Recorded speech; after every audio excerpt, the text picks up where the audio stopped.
जैसे आर्यप का वो लबादा बीच के अंदर आया तो उसके बाद में जो भावेश था ना वो अपनी जगह पर रुक जाता है, क्योंकि अचानक से वो महसूस कर पा रहा था कि यहाँ पर अभी उसे बहुत ज्यादा खतरनाक एनर्जी उसके आसपास के अंदर डावाडोल कर रही थी। इसी वजह से भावेश ने अपने उस गुस्से को तो शांत कर ही लिया था, हालांकि जो उस घबराहट थी ना उसको भी शांत करते हुए वो अपनी जगह पर वापस चला गया था। वही दूसरी तरफ जो बीस्ट था ना वो भी अपने आप को संभालता है और वो पता चल चुका था कि यहाँ पर अभी भावेश से बहुत ज्यादा खतरनाक लड़ाकू सामने आ चुका था। इसी वजह से वो भी अब पीछे चला जाता है। उसके बाद में अब यहाँ पर जो आर्यप था वो आगे बढ़ता है और वो कहता है, देखिए अब आप सभी को यहाँ पर टाइम पास करने की कोई भी जरूरत नहीं है। हम लोग यहाँ पर अभी उस प्राचीन मंदिर और अंदर की जो खजाना है ना उसके लिए आए हुए हैं। इसी वजह से इस समय यहाँ पर बिना खुले ही इस तरह से आप लोग लड़ने लग जाएंगे ना तो उसके बाद में हो जाएगा न्याल और आप लोग बैठे रहेंगे यहीं पर हमेशा के लिए। इसी वजह से अपने अपने गुस्से को तो शांत कर लीजिए, क्योंकि आगे जाकर आपका गुस्सा आपके लिए बहुत ज्यादा बड़ा हानिकारक बढ़ सकता है। इसी वजह से कृपा कर अपनी अपनी जगह पर चले जाएं। उसके अगले पल भावेश भी अपनी जगह पर लौट जाता है और बीस्ट भी उसके साथ में। भावेश कहता है, ठीक है, आप जो चाहें वह हम करने के लिए तैयार हैं। बेझिझक होते हुए यहाँ पर आप कोई सा भी सुझाव दे सकते हैं कि आखिरकार हमें आगे क्या करना है। तो उसके बाद में यहाँ पर जो अब आर्यप होता है ना वह एक राहत की सांस लेता है और वह कहता है, हाँ चलो ठीक है, मैं आप सभी को बताने के लिए तैयार हूँ। देखिए यहाँ पर हम लोगों ने 6 होलों को पूरी तरह से साफ कर दिया है, लेकिन अभी भी हमारे पास में एक चीज बची हुई है। ये एक प्रमुख होल है। प्रमुख होल के अंदर यहाँ पर अंदर जाने के लिए इस सील को तोड़ना होगा और इस सील को तोड़ने के लिए बहुत सी चीजें चलने वाली है।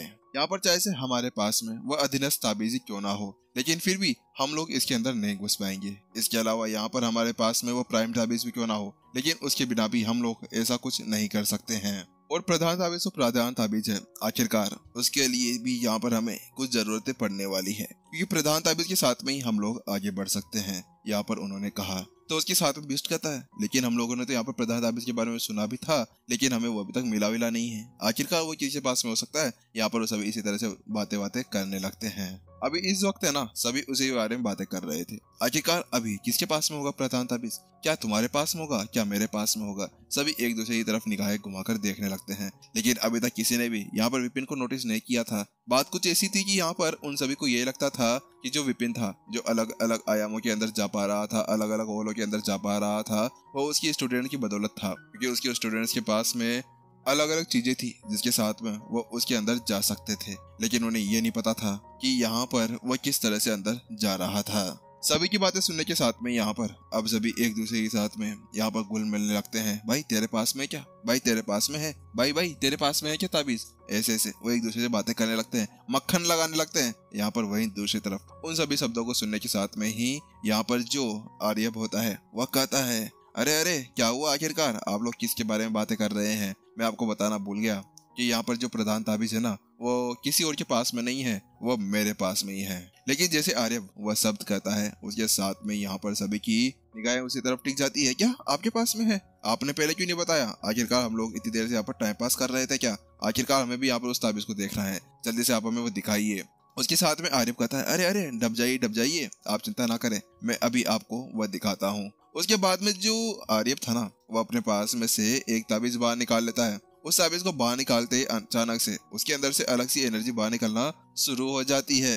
वाह क्या मस्त ताबीज है, वाह कितना सेक्सी ताबीज है, वाह क्या एनर्जी निकल रही है। ऐसी ही बातें अभी भीड़ के अंदर गूंजने लगी थी। वहीं दूसरी तरफ, क्या ये असली है? मुझे तो पता नहीं था कि ये असली है। वहीं विपिन अपने मन ही मन के अंदर हंस रहा था, लेकिन उसको यह समझ में नहीं आ रहा था कि आखिरकार आर्य इतना पावरफुल होने के बाद में और इस तरह से हथकंडे अपनाने के बाद में आखिरकार कैसे उसको ये नहीं पता चला कि यहाँ पर जो उसके हाथ के अंदर जो ताबीज है ना, अरे वो कोई प्रधान ताबीज नहीं है, वो उसी का डुप्लीकेट बना हुआ है। तो वह विपिन के उस संदेह को देखते हुए ना प्रत्युषा उसको टेलीपैथी द्वारा बताती है, विपिन आपको बताऊं एक बात कुछ ऐसी की जो ये प्राइम ताबीज है ना, इसको इस तरह से बनाया गया है कि इसने अपना प्रारूप इस तरह से बना लिया है कि इसके बाद में कोई भी उसको नहीं पहचान सकता है। आपको पता है उस जगह पर केवल आप ही थे जो उसको पहचान पा रहे थे। उस जगह पर तो मुझे और नमन को भी नहीं पता था कि क्या वह एक असली है या नकली है। वो अच्छी बात हुई कि आपने उसको पहचान लिया था, वरना हम लोग तो बस उसके पीछे हाथ धोकर पड़े रहते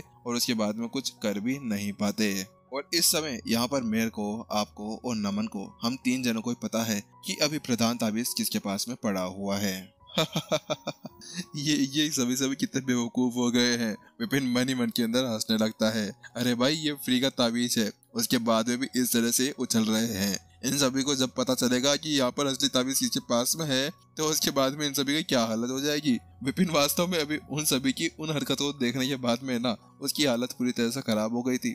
वास्तव में इस जगह पर है ना वो सभी स्लॉट्स के बारे में बात कर रहे थे कि स्लॉट्स किसके पास में होने चाहिए, तेरे पास में होने चाहिए, मेरे पास में होने चाहिए, इसके पास इतने होने चाहिए। इसी बारे में वो सभी लगे हुए थे। तो उसके साथ में आर्यप कहता है क्योंकि यहाँ पर जो प्रधान ताबीज है वह हमारे पास में है तो इसके साथ में किसी को ये आपत्ति तो नहीं होनी चाहिए ना कि हम इसके 1/3 हिस्से को यहाँ पर रख लेते हैं। इसका मतलब ये था कि यहाँ पर केवल टोटल 15 स्लॉट्स थे, जिसमें से यहाँ पर जो 5 स्लॉट्स थे ना वो इस ताबीज के साथ में वो अपने पास में रखना चाहता था। तो उसके साथ में सभी ने अपना सर हिला दिया। वो बिना किसी सोचे समझे यहाँ पर उसको जवाब देने लगते हैं क्योंकि बात कुछ ऐसी थी कि अगर उसके पास में ये ताबीज है तो उसके पास में भी ये सब कुछ रह जाता है कि हाँ वास्तव में यहाँ पर उसको ये सब कुछ रखना चाहिए। तो उसके साथ में सभी कहते हैं हाँ ठीक है, हम लोग आपकी बात मानते हैं, हाँ ठीक है, हम भी आपकी बात मानते हैं। तभी इस तरह से यहाँ पर खुश लग रहे थे।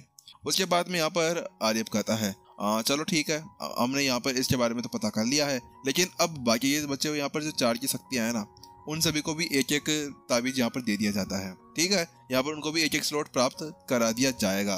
अब इसके साथ में हमारे पास में 15 में से 9 स्लॉट्स पूरी तरह जा चुके हैं। अब हमारे पास में 6 स्लॉट्स बचे हुए हैं। तो यही एक एल्डर आगे बढ़ता है और वो कहता है अच्छा ठीक है, अब ये 6 स्लॉट्स बचे हैं, इसको हम किस तरह से यहाँ पर वर्गीकृत कर सकते हैं, किस तरह से हम इस तरह को बांट सकते हैं। तो वहीं दूसरी तरफ वहां पर आर्यन कहता है, वो बताता है कि ये बहुत ज्यादा इजी है, इसके अंदर कुछ भी हमें परेशानी नहीं होने वाली है। देखिए बात कुछ ऐसी है कि यहाँ पर हमने 6 आयामों को पार किया था। 6 आयामों के अंदर अलग अलग खजाने पाए जाते हैं, तो वही 6 खजाने यहाँ पर हमें काम देने वाले हैं। उन्हीं 6 खजानों के साथ में हम लोग आगे बढ़ सकते हैं। यहाँ पर इस सील को हटाने के लिए उनकी जरूरत पड़ने वाली है।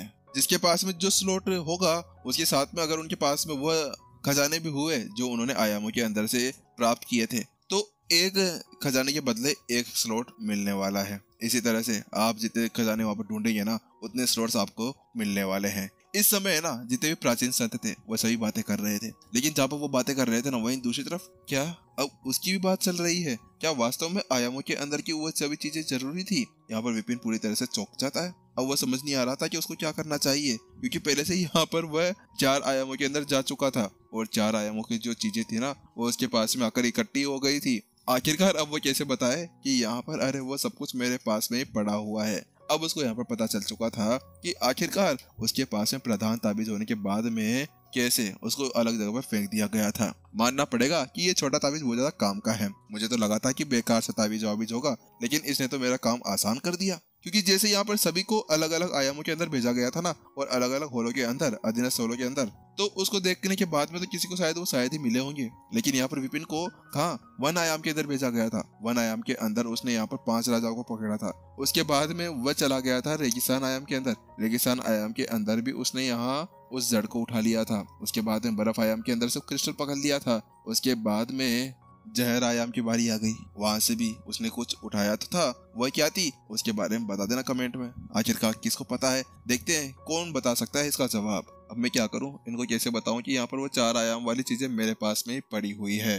वहीं दूसरी तरफ यहाँ पर जो आर्यप था ना वो कहना जारी रखता है। वो कहता है कि यहाँ पर अब सभी के पास में मुझे पता है कि वो सभी चीजें ढूंढी जा चुकी है, क्योंकि उन सभी चीजों को ढूंढी जाने के बाद में ही यहाँ पर ये खुला है। क्योंकि अगर वो चीजें ढूंढी नहीं जाती ना तो उसके बिना ये खुल नहीं सकता था। अब ये बताइए कि आखिरकार आप में से किसके पास में क्या क्या पड़ा हुआ है। वहां पर वह उनसे कहता है, लेकिन यही देखते हुए कि यहाँ पर कोई भी सवाल जवाब नहीं दे रहा था, तो वहां पर वो कहते हैं आप सभी को चिंता करने की कोई भी जरूरत नहीं है। आसपास में हमारे पास प्राचीन संत खड़े हुए हैं, सभी प्राचीन संत हैं। किसी के अंदर ज्यादा हिम्मत नहीं है कि वो एक दूसरे के ऊपर अटैक कर दे। इसी वजह से आप बेझिझक यहाँ पर अपने उन सभी चीजों को बाहर निकाल सकते हैं। मैं आपको आश्वस्त कराता हूँ कि यहाँ पर कोई भी आपको हाथ तक नहीं अड़ाएगा। यहाँ पर वह सभी को बताता है, लेकिन यहाँ पर अभी तक भी ना सभी झिझक रहे थे। तो वहां पर वह कहता है चलो ठीक है, अगर आप लोग इसके लिए तैयार नहीं है तो पहले मैं ही कर लेता हूँ। उसके बाद में वह आगे बढ़ता है और अपने पास में से एक बुक बाहर निकाल लेता है और वो कहता है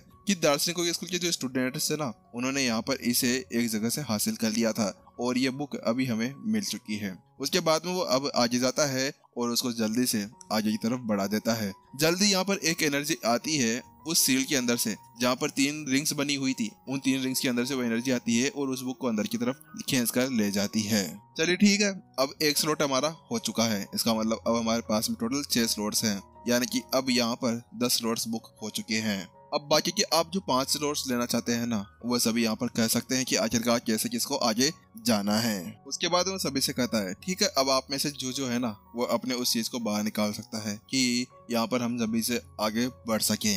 और इसके अलावा अगर किसी के पास में वो है और किसी की साधना लो है, तो यहाँ पर आप चिंता करने की कोई जरूरत नहीं है। आप एक काम कर सकते हैं कि उसको हमारे साथ में ट्रेड कर सकते हैं, उसके बदले आपको कोई अच्छी चीज मिल सकती है। यहाँ पर आर्य अब सभी को समझाने लगता है, लेकिन उसके साथ में यहाँ पर अब सभी अपने आसपास में बातें करने लगते हैं। ये क्या है, आखिरकार कौन होगा, किसके पास में वो बाकी चीजें पड़ी हुई होगी? क्या तुम्हारे पास में है? नहीं, मेरे पास में तो नहीं है। तुम्हारे पास में है तो तुम बताओ ना। अरे जाओ आगे, 1 स्लॉट को तुम ले सकते हो। एक दूसरे की तरफ यहाँ पर अब वह गौर से देखने लगते हैं। तो वहीं जब आर्य भी देखता है ना कि यहाँ पर कोई भी अभी आगे बढ़ने के लिए तैयार नहीं था, सब अभी एक दूसरे के साथ में गपशप करते जा रहे थे, तो वो कहता है अरे आप लोगों को गपशप करने के लिए नहीं कहा है मैंने ऐसा कहा है कि यहाँ पर आपके पास में अगर वो खजाने पड़े हुए ना, तो उनको बाहर निकाल लो ताकि हम जल्द से जल्द इस सेल को खोलकर अंदर जा सके, क्योंकि अब सब मेरे से रहा नहीं जा रहा है। मुझे अब अंदर की चीजें चाहिए और मेरे दोस्त और मेरे जो स्टूडेंट्स हैं उनको भी अंदर जाना है। और अगर आप चिंता कर रहे हैं कि यहाँ पर उन सभी चीजों को वहां पर लगाने के बाद में आपकी वो सभी चीजें चोरी हो जाएगी, तो इसकी चिंता करने की कोई भी जरूरत नहीं है। यहाँ पर मैं हूँ, यहाँ पर मैं आपको आराम से बचाकर रख लूंगा। आपको यहाँ पर कोई भी नुकसान नहीं पहुंचाएगा। आप मेरे ऊपर विश्वास कर सकते हैं, मैं आपको बचा कर रखूंगा। बस आप बिना झिझक के यहाँ पर आगे बढ़िए और उन सभी को आगे रख दीजिए। उसके बाद में जब ये खुल जाएगा तो उसको आप अपने पास में रख सकते हैं। तो इसी बीच में अचानक से यहाँ पर क्या मैं कुछ बोल सकता हूँ? यहाँ पर जो राक्षसों का सरदार, यहाँ पर जो चमल चैन क्या, वो आगे बढ़ के आ जाता है और वो कहता है शायद मुझे पता है कि यहाँ पर जो वन आयाम और रेगिस्तान आयाम, इन दोनों की जो खजाने हैं ना, वो किसके पास में हो सकते हैं। बात कुछ ऐसी थी, इस जगह पर यहाँ पर जो वह राक्षसों का सरदार था ना, उसको पता था कि हाँ वास्तव में यहाँ पर वो चीजें किसके पास में हो सकती है, क्योंकि आखिरकार विपिन ने उसके खिलाफ वो सभी चीजें यूज की थी। अगर उसको पता नहीं होगा तो किसको पता होगा कि आखिरकार वो चीजें किसके पास में हो सकती है। क्या तुम्हें पता है? तो तुम बताओ ना, आखिरकार क्यों सो रहे हो? तो उसके साथ में वहां पर वो कहता है हाँ, वो दोनों चीजें वहां पर उस लड़के के पास में है। उसके साथ में वो यहाँ पर बड़े स्टाइल के साथ में खड़ा हो जाता है और एक तरफ वसाला करते हुए कह देता है, क्योंकि आखिरकार उसने 5 राक्षस देख चुके थे, उसके साथ में एक जड़ भी देख ली थी। उसके साथ में यहाँ पर विपिन अपना सर खुजलाने लगता है। ये क्या है? ये आखिरकार सुधरेगा नहीं क्या? इसको ऐसा लगता है कि इस बार खत्म करना होगा। इसको बस वो बाहर निकल जाने दो, मैं अपने ड्रैगर को और यहाँ पर अपने भयानक को इसके ऊपर छोड़ दूंगा, फिर वो दोनों तीनों यहाँ पर इसका अच्छी तरह से अंजाम देख लेंगे। तो वही आर्यब चौंक जाता है, क्या वो आपके पास में है? तो उसके साथ में वो कहता है आपको चिंता करने की कोई भी जरूरत नहीं है। अगर आपके पास में वन आयाम और रेगिस्तान आयाम की वो चीजें पड़ी हुई है ना, तो जल्द से जल्द आप उन्हें बाहर निकाल लीजिए।